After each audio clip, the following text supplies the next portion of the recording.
नमस्ते, कैसे हैं आप सब? आप सब अच्छे होंगे, पढ़ाई कर रहे होंगे। पीछे के लेक्चर में हम एक्सरसाइज 1.3 के क्वेश्चन 2 तक करा चुके हैं और आज हम क्वेश्चन 3 कराने जा रहे हैं। ये जो क्वेश्चन 3 है, ये इस 3 के अंदर जितने क्वेश्चन हैं, ये सभी के सभी कॉन्सेप्चुअल हैं और इनका कॉन्सेप्ट इतना इम्पोर्टेंट है कि शायद अभी आपके लिए एक क्वेश्चन मात्र हो, लेकिन इससे आज जो आप कॉन्सेप्ट सीखेंगे या जो कॉन्सेप्ट पे आपका ध्यान जाएगा ना, ये सारे कॉन्सेप्ट पहले डिस्कस किया जा चुका है। लेकिन जब हम क्वेश्चन करते हैं तो हम उन सभी जब हम क्वेश्चन करते हैं तो पहले वाले सारे कॉन्सेप्ट को अप्लाई करते हैं, ठीक है। यानी कि हमारी क्वेश्चन क्या होती है, वो अप्लीकेशन हो जाती है ना। तो जो बच्चे मास्टर कर चुके होते हैं, जो बच्चे रिसर्च भी कर रहे होते हैं, वो भी जब सेट थ्योरी से रिलेटेड कुछ भी काम कर रहे होते हैं तो वो बहुत बार उन्हें ऐसा महसूस होता है कि कुछ चीज़ तो ऐसा, कोई कॉन्सेप्ट ऐसा जरूर है जो कि मिसिंग है और वो समझ नहीं पाते हैं कि हम कहाँ छोड़ कर आए थे। और वो इसी तरह के कॉन्सेप्ट होते हैं। और यकीन कीजिए, हम इस चीज़ को इसलिए रिलेट कर पा रहे हैं क्योंकि कभी न कभी हमें भी दिक्कत हुआ था। इसलिए हम सोच रहे हैं कि हम अभी से आप लोग को बता दें कि आप लोग एक एक कॉन्सेप्ट पर ध्यान दीजिए। तो एक क्वेश्चन 3 बहुत इम्पोर्टेंट है, बहुत ज़्यादा। तो इसलिए आप लोग इस क्वेश्चन को ध्यान से देखिएगा। टफ बिल्कुल नहीं है, लेकिन कॉन्सेप्चुअल है, कंफ्यूजन हो सकती है इसमें। तो आइए देखते हैं। क्वेश्चन 3 है, let A B A set containing 4 elements 1 2 3 4 1 2 this element and 5। आप कहेंगे कि मैम इसमें तो टोटल 5 एलिमेंट्स है, 1 2 3 4 5, लेकिन आप 4 ही क्यों बोल रही हैं? हम ऐसा इसलिए बोल रहे हैं क्योंकि ये जो सेट है आपका 3 4, ये अपने आप में एक सेट है, लेकिन इस सेट ए के लिए क्या है, सिर्फ और सिर्फ एक एलिमेंट है ये सेट, ठीक है। ये अपने आप में एक सेट है, लेकिन इस सेट ए के लिए क्या है, एलिमेंट है। तो आप कहेंगे क्या कोई सेट भी किसी सेट के अंदर बैठ के एलिमेंट बन सकता है? तो हाँ, क्यों नहीं बन सकता है। आप पीछे जाइए और पावर सेट का डेफिनेशन और उस पर जो क्वेश्चन कराया है उसको देखिए। पावर सेट ऑफ ए क्या हो जाएगा, सेट ऑफ और collection of all possible subsets of A set ए। इस सेट ए के जितने भी पॉसिबल सबसेट्स हैं उन सभी का कलेक्शन क्या हो जाता है, पावर सेट हो जाता है। तो पावर सेट ऑफ ए जो लिखते हैं उसमें जो हमारा एलिमेंट आता है ना, वो क्या होते हैं, सभी के सभी सेट ही तो होते हैं। वो सभी के सभी क्या हो जाएगा, सेट ही तो होते हैं जो इसके एलिमेंट होते हैं। तो है ना, इस तरह से बढ़ते जाएगा। पहले पावर सेट में हमारा 5 आएगा, फिर सिंगलटन वन एलिमेंट को लेकर सेट बनाते हैं जो कि सभी के सभी सिंगलटन हो जाते हैं। यहाँ पे ए भी क्या है, सिंगलटन सेट है इस पावर सेट ऑफ ए के लिए, ठीक है। तो हम इससे आपको ये बताना चाह रहे हैं कि हाँ, किसी सेट के अंदर कोई सेट भी बैठ के उसका एलिमेंट बन सकता है, ठीक है। तो इसमें जो है आपको कंफ्यूज नहीं होना है। थोड़ा अगर आपको इसमें कंफ्यूजन हो रही होगी तो एक बार आप पावर सेट पे जाइए। पावर सेट के सारे एलिमेंट क्या होते हैं, पावर सेट ऑफ ए के, उस ए के जितने एलिमेंट होते हैं वो सभी के उस सेट ए के जितने भी एलिमेंट्स होते हैं उनके जितने पॉसिबल सबसेट्स होते हैं वही पावर सेट ऑफ ए के एलिमेंट होते हैं, ठीक है। तो इसमें टोटल 4 एलिमेंट्स हैं। Which of the following statements are incorrect and why. इन सभी में से कौन सा स्टेटमेंट जो है आपका इनकरेक्ट है, और है तो आखिर क्यों है ना। पूछ रहा है कि इसमें से कौन सा गलत है और है तो आखिर क्यों है, आप जस्टिफाई कीजिए। तो हम इसमें से आप 1 2 3 तीनों को देखिए, ठीक है। हम एक कॉन्सेप्ट जो है हम क्लियर करेंगे और उससे आपके फर्स्ट सेकेंड एंड थर्ड तीनों जो है क्वेश्चन एक बार में आपके क्लियर हो जाएंगे, ठीक है। अब देखिए, ये जो आपका 3 4 है, ये क्या है, ये जो 3 4 है इस सेट ए का एलिमेंट है। तो जब ये 3 4 आपका इस सेट ए का एलिमेंट है तो क्या करेगा, इस सेट में बिलोंग करेगा, है ना। जब आपका 3 4 इस सेट ए का एलिमेंट है तो इसमें बिलोंग करेगा। अब क्वेश्चन 1 क्या कह रहा है, 1 कह रहा है कि सबसेट होगा, नहीं। सबसेट कब होता, जब हम इसको फिर से कर्ली ब्रैकेट में इनक्लोज कर देते तो हम कहते कि ए जो हमारा सेट है इस सेट ए का क्या है, सबसेट है। तो इस फॉर्म में तो है नहीं, तो जब इस फॉर्म में नहीं है और इस फॉर्म में है तो ये क्या करेगा, हमेशा बिलोंग करेगा क्योंकि इसका एलिमेंट है। तो इसलिए आपका फर्स्ट क्वेश्चन क्या हो जाएगा, आपका रॉन्ग हो जाएगा। और इस हिसाब से आपका सेकेंड क्या हो जाएगा, फर्स्ट रॉन्ग हो जाएगा और आपका सेकेंड क्या हो जाएगा, आपका राइट हो जाएगा। थर्ड कर रहा है, जैसे अभी हम तुरंत बताए कि इस तरह से होता तो क्या हो जाता, सबसेट हो जाता। और ए सेट हम आपसे पूछते हैं, ए सेट सिंगल्टन सेट है या सिंगल्टन नहीं है। तो चूंकि ये जो हमारा सेट है इसके लिए एक ही एलिमेंट है, इसलिए हमारा सेट क्या है, सिंगल्टन सेट है। तो इस हिसाब से क्या हो जाएगा, हमारा क्वेश्चन 3 क्या है, सही है। ए सेट एक बन गया सिंगल्टन सेट ना, और ये क्या हो जाएगा, सेट ए का सबसेट है। मतलब ये कैसे हो जाएगा, तो आप कहेंगे कि ये जो हमारा 3, 4 है, अगर हम इस सेट को नाम अगर हम बी दे दे ना, बी दे दे और हम कहें कि बी ए का हमारा सबसेट है कि नहीं ना, तो आप देखिए कि 3, 4 जो है बिलोंग कर रहा है बी में भी और ए जो है हमारा सेट बिलोंग कर रहा है ए में भी। तो उस हिसाब से हमारा बी क्या हो गया, सबसेट हो गया ए का ना। तो यानी कि ए जो हमारा सेट है 3, 4 सबसेट हो जाएगा हमारा ए का। तो इस हिसाब से हमारा क्या हो जाएगा, हम यहाँ लिखते जाएंगे, ठीक है। इस हिसाब से हमारा फर्स्ट क्या हो गया, फर्स्ट रॉन्ग है, सेकेंड राइट है, थर्ड राइट है, ठीक है। अब क्वेश्चन हम 4 और 5 को एक साथ समझेंगे। क्वेश्चन 4 और 5 को हम क्या करेंगे, हम एक साथ समझेंगे। क्वेश्चन 4 और 5 हमारा क्या है कि 1 जो 4 है करेगा कि बिलोंग करेगा ए में, दूसरा 5 करेगा कि क्वेश्चन 1 जो सबसेट होगा ए का। अब आप बताइए, ए हमारा 1 है, 1 क्या है, इस सेट ए का एलिमेंट है, तो एलिमेंट तो हमेशा सेट में बिलोंग करता है। तो यहाँ पे हमारा 1 क्या है, सेट ए में क्या करेगा, बिलोंग करेगा, इसलिए हमारा 4 क्या हो जाएगा, सही हो जाएगा।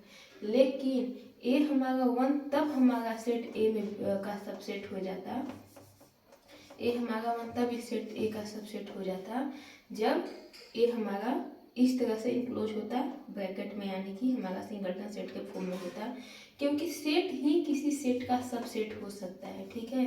और एलिमेंट क्या करता है, एलिमेंट किसी सेट में हमेशा बिलोंग करता है, ठीक है।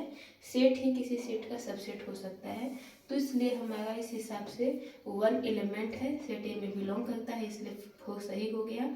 और 1 जो है हमारा एलिमेंट है तो किसी सेट का सबसेट नहीं हो सकता है, इसलिए 5 क्या हो जाएगा, हमारा रॉन्ग हो जाएगा। अब हम 6, 7 को एक साथ समझेंगे। क्वेश्चन नंबर 6, 7 क्या कर रहा है कि हमारा, पहले देखिए 1 to 5 क्या है, एक सेट है। मान लीजिए हम इस सेट को नाम बी दे देते हैं, ठीक है। तो हम देखेंगे इस सेट को नाम बी दे देते हैं और हम देख रहे हैं कि हमारा 1 to 5 तीनों एलिमेंट्स बी में भी हैं और ए में भी है। तो इसका मतलब कि हमारा बी क्या हो जाएगा, बी हमारा ए का सबसेट है। तो जब हमारा बी ए का सबसेट है तो इस हिसाब से हमारा क्वेश्चन नंबर 6 सही हो जाएगा ना। तो क्वेश्चन नंबर 6 क्या है, हमारा सही हो गया कि बी हमारा ए का क्या है, सबसेट हो गया, ठीक है। और क्वेश्चन नंबर 7 का है कि नहीं, बिलोंग कर रहा है। तो अभी हम बताएं कि सेट हमेशा दूसरे सेट का सबसेट होता है, सेट कभी दूसरे सेट में बिलोंग नहीं कर सकता। तो आप कहेंगे कि मैम ए कैसे बिलोंग कर गया, तो हमारा ए भी जो है इसमें बिलोंग कर जाता। कब बिलोंग कर जाता, जब मान लीजिए एक एलिमेंट्स और लिख देता 1, 2 और 5, ठीक है। अगर ए एक एलिमेंट्स और लिख देता 1, 2 और 5 तो ए हमारा 1 to 5 क्या हो जाता, बिलोंग कर जाता सेट ए में, ठीक है। ए हमारा 1 to 5 क्या हो जाता, बिलोंग कर देता सेट ए में। और फिर कभी भी जो है हमारा सबसेट नहीं होता ए का, इसको इसका सबसेट होने के लिए जो है ना सेट बनना पड़ता। इसको सबसेट होने के लिए सेट सिंगल्टन सेट ए कहलाएगा, सेट बनना पड़ता है। सेट ए में सिंगल्टन क्यों होगा, क्योंकि ए इसके लिए सिर्फ और सिर्फ एक एलिमेंट है, ठीक है, तब हो जाता, ठीक है। तो ए तो यहाँ पर प्रेजेंट है नहीं, तो इसलिए जब इसका एलिमेंट है नहीं 1 to 5 हमारा इस तरह से, तो इसमें बिलोंग भी नहीं करेगा। लेकिन 1 to 5 इस सेट में प्रेजेंट है, यानी कि 1 to 5 इस सेट बी में भी है और इस सेट ए में भी है, इसलिए हमारा बी क्या यहाँ पर हो जाएगा, इस सेट ए का सबसेट हो जाएगा, ठीक है। तो इसलिए हमारा क्वेश्चन 6 क्या हो जाएगा, करेक्ट हो जाएगा और 7 क्या हो जाएगा, हमारा रॉन्ग हो जाएगा, ठीक है। अब इसी तरह से जो है हम क्वेश्चन 8 को देखेंगे, ठीक है। क्वेश्चन हम 8 को देखेंगे। क्वेश्चन 8 हमारा क्या है? क्वेश्चन 8 है 1 2 3 subset A set containing 3 elements. 1 2 3 क्या यह ए का सबसेट है? तो हम देख रहे हैं कि 1 हमारा बिलोंग करता है ए में भी, मान लीजिए इसको हम बी नाम दे देते हैं, ठीक है। पूछ रहे कि इसका सबसेट है, तो 1 हमारा बी में भी है, ए में भी है, 2 बी में भी है, ए में भी है, ठीक है। लेकिन 3 बी में तो है, लेकिन 3 ए में कहीं आपको फ्रीली दिख रहा है? इस तरह से नहीं है। यहाँ पे 3 जो है 4 के साथ जो है एक सेट बन के बैठा हुआ है, ठीक है। इसलिए यहाँ पे हम देखेंगे कि 3 belongs to B but 3 does not belongs to A, therefore B is not a subset of set ए।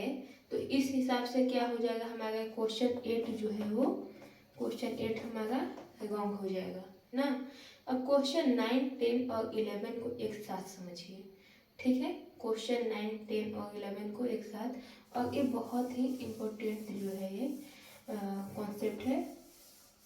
इसमें तो मतलब अच्छे अच्छे लोगों को कन्फ्यूजन हो जाती है, ये कंफ्यूज कर देता है, ठीक है। लेकिन आज के बाद आप लोग कंफ्यूज नहीं होंगे। एम्प्टी सेट क्या कर, एम्प्टी सेट को हम कैसे रिप्रेजेंट करते हैं? और एम्प्टी सेट होता क्या है? ए सेट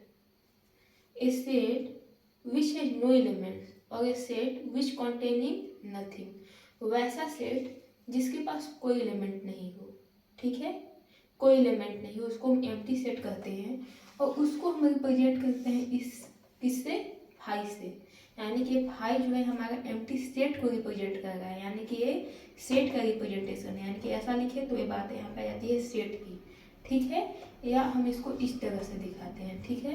ये फाई का मतलब आप ऐसे समझ लीजिए कि जिसमें जीरो भी नहीं है, जीरो को भी काटा हुआ है, ठीक है ना। तो ये हमारा किसका रिप्रेजेंटेशन है? ध्यान से देखिएगा इसको, किसका है? सेट का है, ठीक है। और जब हम इसी को जब हम एलिमेंट के फॉर्म में जब हम लिखते हैं तो हमारा किसका रिप्रेजेंटेशन है? एलिमेंट है, ठीक है। तो जब हमारा ये फाई क्या है? फाई जो हमारा ये सेट है, तो सेट क्या होता है? किसी सेट का सबसेट होता है। जब फाई हमारा सेट है, फिर से सुनिएगा, तो सेट किसी सेट का क्या हो जाता है? फाई किसका है? सेट एम्प्टी सेट का रिप्रेजेंट कर रहा है, ठीक है। फाई के द्वारा इसका रिप्रेजेंटेशन हो रहा है ना। तो सेट में किसी दूसरे सेट में इसका सबसेट होता है, ठीक है। तो यहाँ पे कह रहा है कि ए हमारा जो फाई है वो क्या है? सेट ए का क्या होगा? तो ए जो हमारा फाई सेट है वो दूसरे सेट ए में क्या होगा?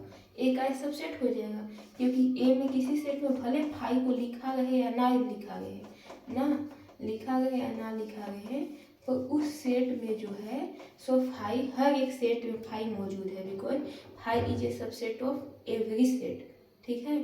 फाई जो होता है वो सभी सेट का क्या हो जाता है? वो सबसेट होता है, ठीक है। तो फाई जो है हमारा ये क्या है? एम्प्टी सेट है, यानी कि फाई जो है हमारा हर सेट में बिलोंग करता है, तो यानी कि सेट क्या हो जाएगा? इसका सबसेट हो जाएगा। तो इसका जब सबसेट हो जाएगा तो इस हिसाब से हमारा क्वेश्चन नंबर 10 क्या हो जाएगा? सही है, क्योंकि सेट ही किसी दूसरे सेट का सबसेट होता है। लेकिन क्या फाई जब हमारा सेट है तो क्या फाई जो है सेट ए में बिलोंग कर सकता है क्या? नहीं। फाई जो लोगों को प्रॉब्लम कहाँ होती है भी हम बताएंगे। जब फाई हमारा सेट का रिप्रेजेंटेशन है एम्प्टी सेट का, तो सेट किसी दूसरे सेट का सबसेट होता है, कोई सेट किसी में बिलोंग नहीं करता है, ठीक है। अब आप ये वाला कॉन्सेप्ट आप कंफ्यूज मत हो जाइएगा, क्योंकि ये पहले से ऐसा एलिमेंट बना के दिया हुआ है ना। तो यहाँ पर भी सिर्फ फाइव पे अपना माइंड कॉन्सेंट्रेट कीजिए कि फाइव जो है हमारा एम्प्टी सेट को रिप्रेजेंट करता है ना। जैसे हम इस सेट को ए से रिप्रेजेंट किए, वैसे एम्प्टी सेट को फाइव से रिप्रेजेंट करते हैं। तो सेट हमेशा दूसरे सेट का सबसेट होता है, तो यहाँ पे फाइव क्या होगा? सेट ए का सबसेट हो जाएगा। तो उस हिसाब से हमारा जो है क्वेश्चन जो हमारा 10 है वो क्या हो जाएगा? सही हो जाएगा ना। और हमारा 9 जो है, 9 कहे कि फाइव बिलोंग करेगा ए में। फाइव हमारा ए में कब बिलोंग करता है? क्योंकि हम एम्प्टी सेट के एलिमेंट्स को इस तरह से रिप्रेजेंट करते हैं, यानी कि ए दोनों सेट का रिप्रेजेंटेशन है, एम्प्टी सेट का, और ए जो है एलिमेंट का रिप्रेजेंटेशन है, ठीक है। यानी कि कुछ भी नहीं है सेट में। ऐसे लिखे या ऐसे लिखे, बात बराबर है, ठीक है। तो ए हमारा ऐसा होता तब बिलोंग करता, तो ऐसा होता तब बिलोंग करता। और 9 में कहा कि बिलोंग करेगा, तो सेट कभी दूसरे सेट में बिलोंग नहीं करेगा, नहीं करता है। इसलिए हमारा क्वेश्चन 9 क्या हो जाएगा, रॉन्ग हो जाएगा। ठीक है, ये क्या हो जाएगा, रॉन्ग हो जाएगा। और 10 हमारा करेक्ट हो जाएगा, क्योंकि सेट दूसरे सेट का सबसेट होता है, सेट ही दूसरे सेट का सबसेट होता है। और 11 कह रहा है, अब देखिए 11 को जो है एलिमेंट के फॉर्म में लिख दिया। ठीक है, ये जो है एलिमेंट्स का रिप्रेजेंटेशन, मान लीजिए 5 कोई सेट है तो उसमें एक ही, उसमें कोई एलिमेंट नहीं आता है, और इसको या तो हम ऐसे रिप्रेजेंट करें या इसको हम ऐसे रिप्रेजेंट करें, बात बराबर है। तो जब ए क्या है, ए जब एलिमेंट का रिप्रेजेंटेशन है तो ये क्या करेगा, सेट ए में बिलोंग करेगा ना। और यहाँ पे सबसेट कर रहा है कि होगा, तो नहीं, सबसेट नहीं होगा, बिलोंग करेगा। इसलिए हमारा 11 भी क्या हो गया, रॉन्ग हो गया। तो हमारा करेक्ट कौन कौन हुआ, 2, 3, 4, 6 एंड 10। ठीक है, और उम्मीद करती हूँ आप सभी को समझ में आ गया होगा। और इसके बावजूद भी अगर कोई डाउट हो तो ज़रूर हमसे पूछें। Thank you so much.